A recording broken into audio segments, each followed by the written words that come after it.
Welcome to Connecting to Admired Leadership, where twice a month we explore the behaviors and routines that make great leaders extraordinary. I'm Wes Bender, and I have the distinct pleasure of hosting some of our firm's partners, coaches, and clients to discuss leadership in ways you won't hear anywhere else. Let's dive into this episode and make people and situations better together. Today, we are discussing the power behind scheduling conversations instead of meetings. So before we jump into that, though, Ben, I'm going to let you introduce yourself to everybody. And Ben, this is your first time on the webinar, and I'm filled with even more enthusiasm to have you with us in this first time. But I would love you to just introduce yourself real quick. Who are you? And what do you love about what you do, Ben Stringfellow? I love the question, and that could go a bunch of different ways. Who are you? For sure. For sure. But I reflect and identify as an advisor and a coach. I have done that in a consulting capacity for about the last 8 years with CRA, Admired Leadership. But I did that for about 20 years in-house in a variety of different operational and leadership roles at McDonald's, actually. Everything from restaurants to some of the corporate functions in the background. So the reason I share that is because I have been the recipient of leadership coaching and advice. And because I've sat in that seat and I've had to apply that advice and coaching in a real world context, it sort of gives me a bias for practicality and action. Right. I don't want to just reflect on my leadership. I want to actually do something to improve my leadership. And that's really what really resonated with me in the connection now at CRA Admired Leadership is that's our bias, right? Yeah. It's about what we do every day that forms our how we're perceived as leaders. So that's who I am, and that's why I do this work. Make as leaders as good as possible, as many as possible, as fast as possible. That's awesome. And as Ben shares some of his expertise, some of his just insights related to our specific topic today, I'll at times just pull out little nuggets because some folks on our call are not as familiar with our work as others are. So one of the things you heard Ben say is our bias, our foundational belief is that leadership is what you do. Leadership is the actions, the behaviors, the habits, the routines that you bring into a space.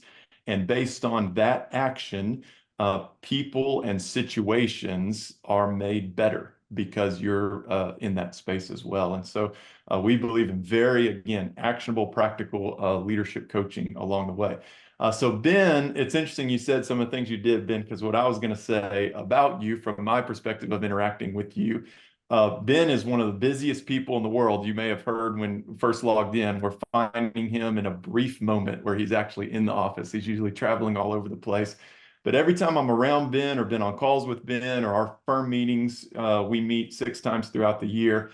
One of the things I always notice about Ben is his ability to transition from person to person to person in an unbelievable way. And every time I've spoken to you, Ben, I feel like I'm the most important person to you at that moment.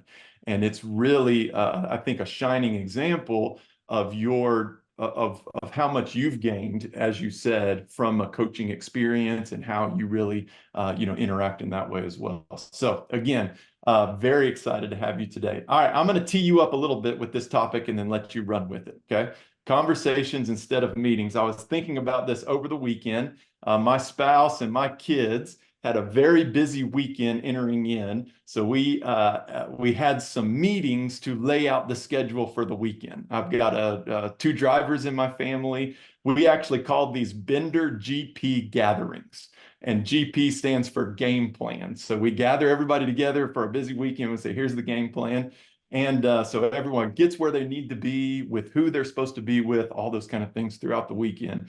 I'm a big movie goer. So one of the things on the calendar for Father's Day was to go see the new Pixar movie, Inside Out 2. And that movie, if you've not seen the first Inside Out or Inside Out 2, highly recommend it. It's a movie that just came out here in the States. And that movie absolutely stopped us all in our scheduling tracks and created so much unbelievable conversation for the rest of the day. We actually canceled everything else we had on the calendar because there was this moment that stopped us and said, we're not having enough conversation as a family. We are just going from one thing to the next and checking boxes that may or may not actually be, moving things forward as well. That's what, as we read through the field note and we have the conversation today, that's what the world's best leaders do. They're the ones who intentionally pause and say, let's stop just checking the boxes and going through the motions, but let's really have some conversation on how important that is. So teeing that up, I'm real excited for you to kind of transition that and say, why is it important? How can it be done to schedule conversations over meetings? This really important concept. Yeah, and I love just the general frame and the acknowledgement explicitly that those are two different things. And one thing I would say is that it's not a matter of judgment that one is necessarily better than the other. It's just that they're better for different things. Right. So if we think about really kind of defining and delineating the difference between a meeting and a conversation, meetings tend to be maybe a little bit more focused on transactions or information exchange, right? You're trying to get a task done, or you're trying to reach a decision, or you're trying to advocate for a particular point of view. And all of those things are certainly necessary in terms of getting work done and driving outcomes inside our organizations. But equally as important are things that we would characterize much more as conversational, which are less about accomplishing a task and kind of driving a transaction, and are much more about creating space for understanding, exploration, really creating and convening people through the lens of relationships, right? Far beyond the transaction. And how you manage those conversations, because they are different, both in their intent and their dynamic, how we curate them matters. Because you can call something a conversation, but set it up as a meeting, and it's probably not going to go as planned, right? So if you think about attributes of a typical meeting, the way that most of us would think about it, there's typically an agenda. You've got a list of attendees. You tend to err on the side of being a little bit more inclusive in who's at the table, because you're trying to reach a decision, or you're trying to impart a particular point of view. So you think about all the stakeholders that might have an opinion on a topic, and you bring them together and you hash it out, and you accomplish the task. Conversations, on the other hand, are, because of their nature, a little bit more unstructured, a little bit more dynamic in their approach.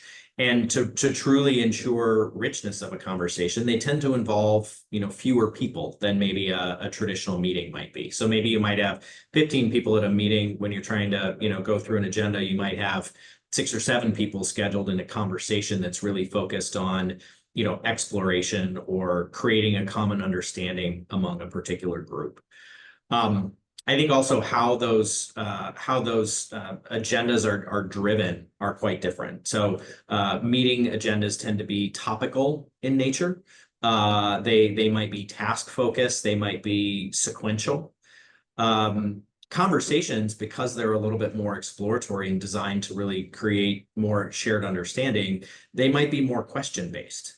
They might be a little less linear in their approach by design.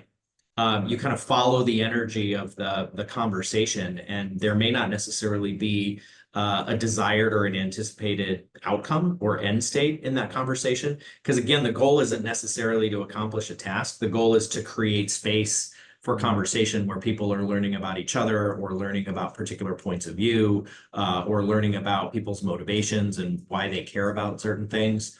So they're different topically, they're different in terms of format, they're different in terms of how you actually curate and structure and design them toward those kind of delineated outcomes. So again, they're both necessary, but what happens, we find in most organizations, there's a very kind of heavy emphasis on the meeting side. Right, because it maybe is a little bit more tangible or a little bit more task oriented, sort of easier to get your arms around a meeting, and we need to convene people and accomplish these 3 things.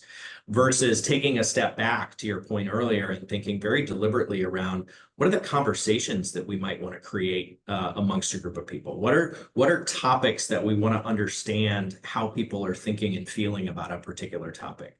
What relationships might we want to cultivate by convening people together and creating space for a conversation, as opposed to just, assembling people to check a box. So I think those are sort of the ways of thinking about it. We structure them differently, we design them differently, the outcome is different. And as leaders, sort of resisting that urge to over-index on the meeting and make sure that we're spending as much time, if not more, depending on the outcomes you're trying to drive, convening conversations for those kind of outcomes that are a little bit different. All right, that was 8 minutes of pure gold, Ben, that you just articulated just then.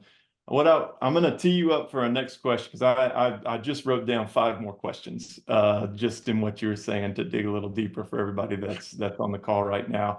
And just so everybody knows, I've not teed Ben up with these questions that I'm going to ask either. So it's just like the conversation we're encouraging you to have with your teams should be natural, and there should be a little bit of uneasiness because you can't control, you don't know. We're bringing that same to this space as well, where I'm maybe asking some Ben. So Ben, feel free to disregard.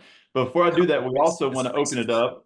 The chat box is open if anybody wants to ask questions as well, or you hear something and you want to reiterate that or emphasize that. We'd also love for you to use the chat box to kind of share and network behind the scenes as well. So if you're on the call, we'd love to know who you are, where you're from. We do find folks on these webinars often make connections behind the scenes, which is great. And we would foster that as well. So you should be able to just drop in the chat box there. Who are you? Where are you from? Any questions you might have, you can use the Q&A for that as well. So I wrote down a couple things, and I want you to just speak to these 2 things. Is there, as you work with executive leaders, as you work with organizations, is there hesitancy to do something like this because of what you said? Meetings can be controlled in a way, and opening up conversations, you're not quite sure where that necessarily is. There hesitancy there? And then I also wrote down, would it be true that if meetings are lagging indicators of transactional success, so often we're checking and we're reporting out and all those kind of things, could it be said that conversations are leading indicators of transformational success, of more future oriented and that kind of stuff? And again, you may say, no, Wes, you're way off or whatever, but those are a couple of things that I pulled out. Is there hesitancy because it's hard to control, and just the nature of the conversation versus the meeting and what it's an indicator of?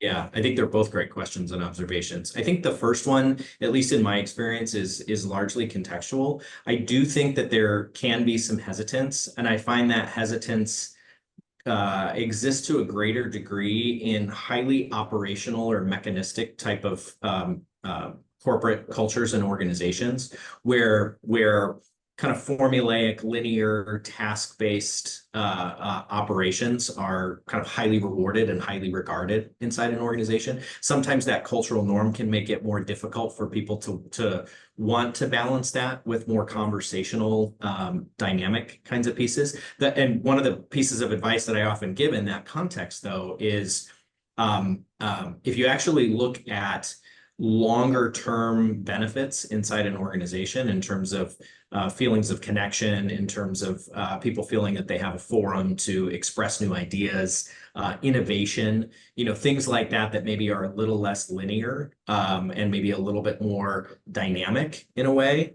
can be accomplished through conversation. So you can actually get, I would argue, as much, if not more, done through really good curated conversations than you can in meetings, which might be a little counterintuitive for people to see. But if you're pointing those conversations toward a productive end and seeing the benefit and the value of those conversations, that can sometimes mitigate or reduce some of that resistance or hesitancy, to use your word, for thinking about conversations over meetings. And again, it's not that they're mutually exclusive and it's one or the other. It's how do they both exist in the right proportion that helps advance, what the leader and the organization are trying to advance. So there's a time and place for both. The question is, how do you get really deliberate and strategic about how you apply those, as opposed to just doing it automatically, which is what most leaders do. Yeah. So let's talk Yeah. about that just for a second.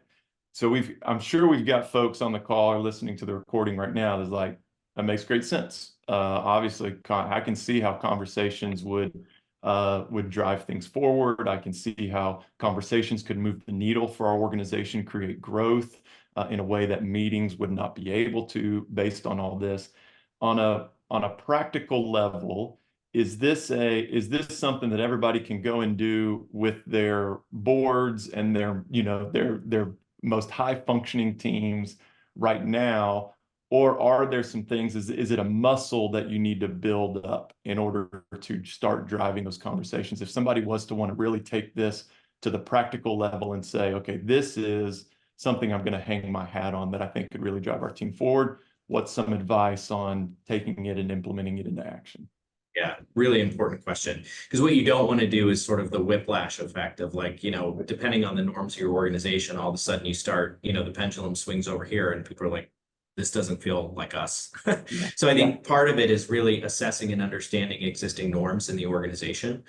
And on that spectrum of kind of formulaic transactional meetings to dynamic exploratory conversations, like what is that norm today, both for the organization and the group that you're seeking to interface with? And then based on where that norm is, what feels sort of reasonable as a step in a more balanced direction. Boards, you mentioned boards, those are tricky, right? Boards operate in a certain way. There's usually a high degree of governance and structure, and the stakes are very high and their precedent has been set. Right. So I wouldn't necessarily say in a board context that you move from the 194-page pre-read with the minute-by-minute agenda and then say, you know what, let's just talk about the business. Like that's going to feel too foreign and too much of a departure in that particular context. So I think one of the most important things is sort of assessing and understanding what the existing norms are. And then if you're feeling like a need to kind of push in a slightly more balanced direction, what is a reasonable, manageable step in that direction that doesn't feel too pronounced or too divergent? Because again, you don't want to introduce huge swings or chaos, because that can be disruptive, right, inside an organization. So I think it starts with knowing where you are today and then what might feel like a reasonable first step. The other, I think, key part of that is setting expectations. Right. So you can have a conversation in your head as a leader about the type of interface that you're trying to design. But if nobody else understands what that expectation is and the intent behind that, it's going to get really hard for you to sort of move people with you and feel like they're coming with you, as opposed to like, wait, what's happening? Why is this different? Why, what are we doing? So being very explicit to say, hey, we're curating a conversation very deliberately because this is what we're trying to do. This is what we're trying to understand and explore. This is how we're going to shape and kind of manage that conversation. It might feel a little bit different, but that's intentional. Being explicit in stating some of those expectations, I think, is also hugely important before making visible changes like that. That's good. So people are starting to get a feel for this. Happens on every single webinar. It happens when we do dialogues as well. We go very quickly into the practical nature of implementing best leadership practices. And when we do, more questions start coming up. It's that moment in some of our dialogues and some of our sessions where people are sitting back being like, oh, here's another training, and then gradually start pulling the notes their way and start taking notes because things are so actionable. So as we move into that, I am going to take, because we have some questions rolling in, I'm going to try to summarize some of these and then see, what we can offer related to them as well. The first one I want to address is the one from Dan. So Dan, who is helping others live a fit and quality life. So Dan, I'll be reaching out to you afterwards to see what consulting you can give me in that area for sure. But I think he asks a really great question, which it really centers around managing personalities in a conversation. Because the conversation can almost do more harm than good if one person hijacks and people leave with a lot of tension or issues and things. Any tricks of the trade when you're going to walk into a conversation and you've got people who are shy and they're going to close down, and you've got people who just want to talk all the time as well? How do you professionally manage those kind of dynamics in a group and really guide a conversation so it is productive. Yeah. And a couple things I would say. One is start way earlier than in the moment. And what I mean by that is when we think about conversations and how we set those up for success and how we curate them, I think part of that is who you include in those. Right. So unlike a meeting where the default tendency is to invite anybody that might have a point of view on a particular topic, the whole intent of a conversation is to create the set of viewpoints that you think are going to be most additive and productive in that conversation. And it doesn't mean you select everybody that agrees on everything, but it does mean that you sort of know generally how people might show up in a conversational forum. Right. So you might even use that as a screen to determine who you include and who you don't include in a conversation. But if you do find yourself in the moment where, the conversation is ideally headed in a particular direction and somebody's sort of taking it off track, I mean, one is to sort of ask the question, is this going to be a valuable divergence? Because maybe it is, right? I think our natural assumption is we have a way that we think something should play out, and we get so focused on managing toward that end that we inhibit maybe the dynamism or the real-time opportunities that may present themselves in a conversation. And because conversations are by nature a little bit more dynamic and exploratory, sort of in the moment being perceptive enough to say, maybe this is actually a thread worth pulling or a conversation worth continuing, even though it wasn't necessarily on my plan, maybe it's worth having.